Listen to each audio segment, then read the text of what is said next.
John Taylor got me the biggest stuffed animal you have ever seen. If the Great Wall of China was made of stuffed animals, it was that big. He got me this stuffed animal on Valentine's Day.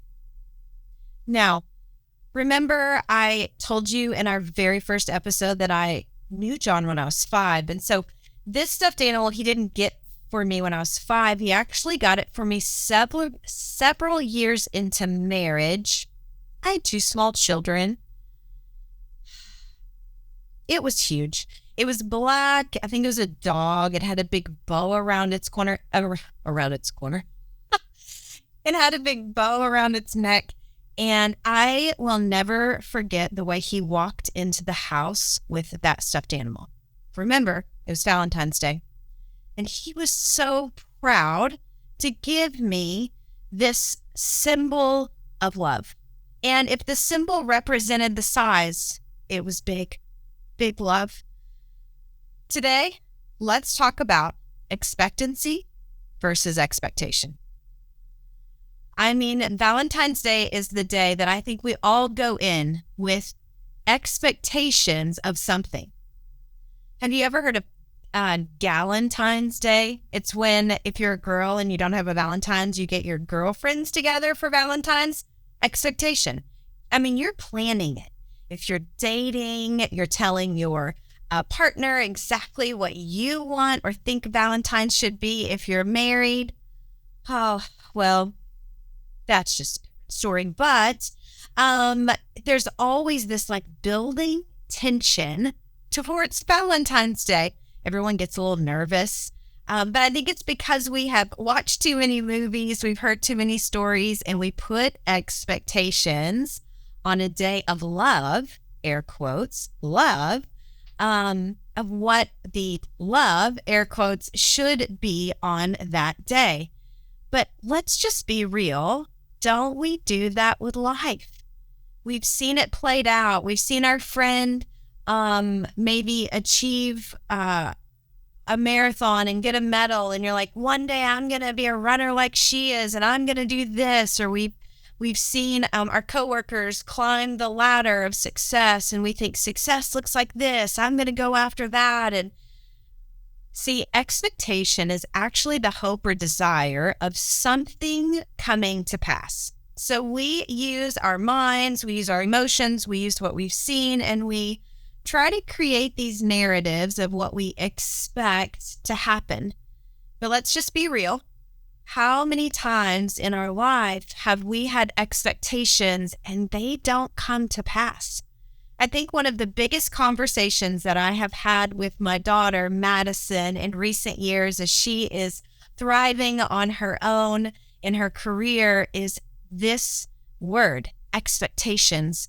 And it's been the conversation of, well, when I graduated college, this is what life would be like.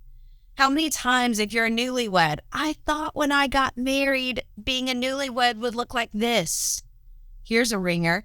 I thought when I had kids, it would look like this. I think we wrestle too often with expectations that do not get met. And so when those expectations don't get met, I want to ask you a question. What do? Do you get mad? Do you get sad? Do you get angry? Now let me ask you another question. Do you find yourself wrestling with expectations that have not been fulfilled? And is that wrestling actually keeping you stuck? Keeping your dreamer put in a box?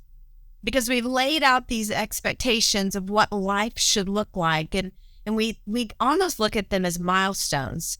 Well, when I do this, then I'll do that. And when I achieve this, then I'll step into that. But in reality, as we're waiting for step 1 to happen before step 2 can happen, we're miserable. Why? Because we're not looking at life through a lens of expectancy. See, expectancy is hope for good. It's hope that your future will turn out good. No strings attached. I want you to hear that again. Expectancy is hope for good, that your future will be good, no strings attached. What would it be like to live your life with expectancy? To me, it almost feels like I can finally take a deep breath and let go of everything that I've been holding on to, all these markers, all of these achievements, and just live my life based on the knowledge that and the hope that life will be good, that your circumstances will turn out for good. See, there's a quote by someone that said something like, the more you expect from life, the more your expectations will be fulfilled. Something like that. The more that you expect from life in general, big picture life, that the more expectations that you will find that actually will be fulfilled.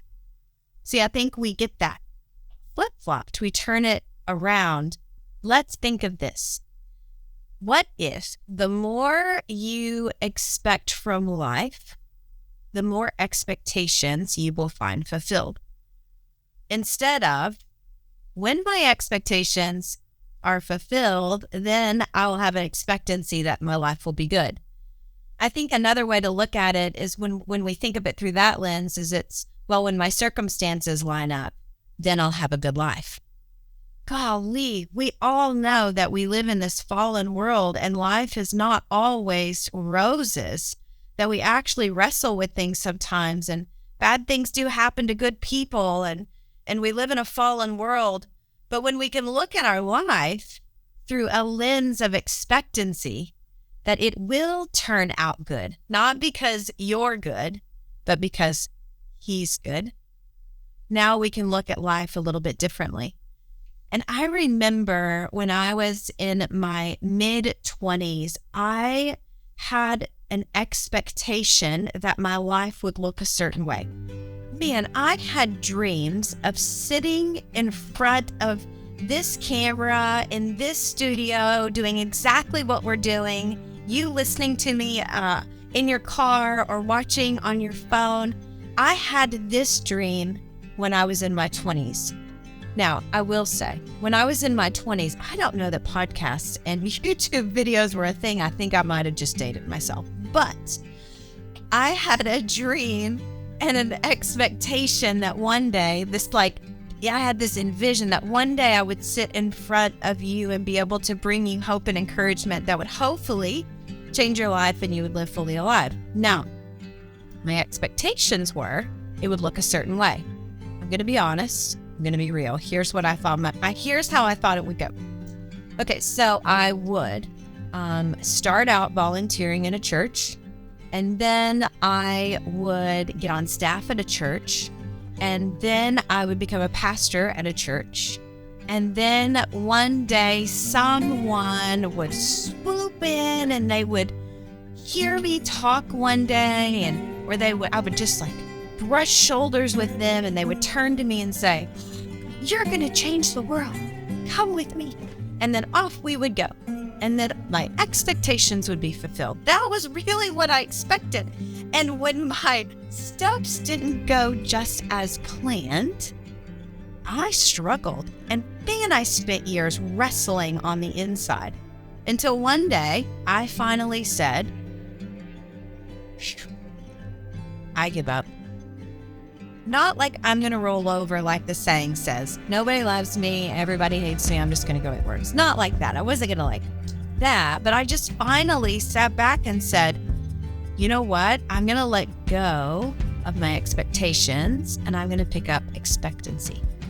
And I'm going to pick up the truth that God actually loves me, that He actually has a plan for my life, and that my history, let's go back to the table, that my history and every conversation that I've ever had actually matters, and that He's forming and shaping my environment and my connections and my community and me, and He's creating me to be the very person that I need to be to sit in front of you with you today, doing the thing that I dreamed about years ago.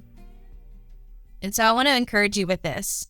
If you're wrestling with unfulfilled dreams, if you're wrestling with desires, or maybe it's anxiety, maybe you're looking at your current life today and you are so frustrated that what you envisioned that your life would be like today is not.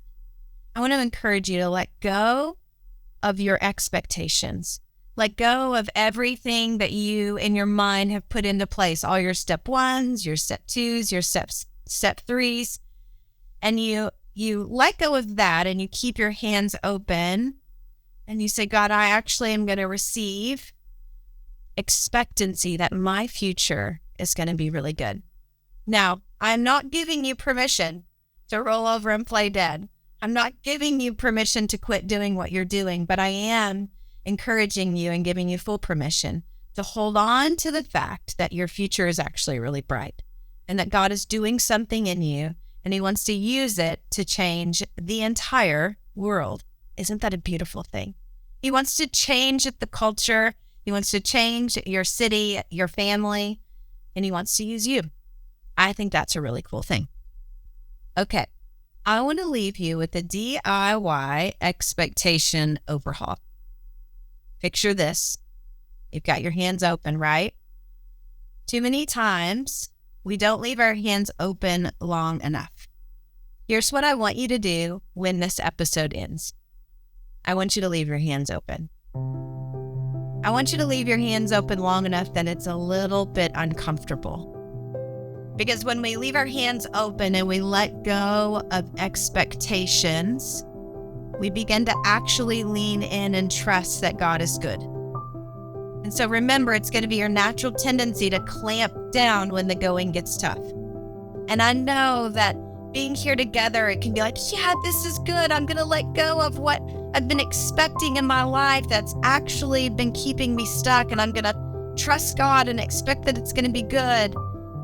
But then when it gets hard, we want to close our hands. So I want to challenge you, leave your hands open. Also, I want you to ask God, what have I actually been trying to hold on to? What are the expectations that I've put around my circumstances? Maybe around my family, around my marriage, around my friendships, around my job, around my dreams. Maybe I have an expectation that my life will turn out bad. And maybe you actually believe and expect that your life won't be good. Wow, that's a really hard thing to let go. But I want to encourage you to keep your hands open. And in the process, I want you to trust God, and I want you to expect that what he says is true, and that he has a plan for your life, and it is good. I hope this episode has unlocked something on the inside of you, that it's unlocked maybe a little bit of that dreamer that has been locked away in a box because of the expectations that you've put around your circumstances.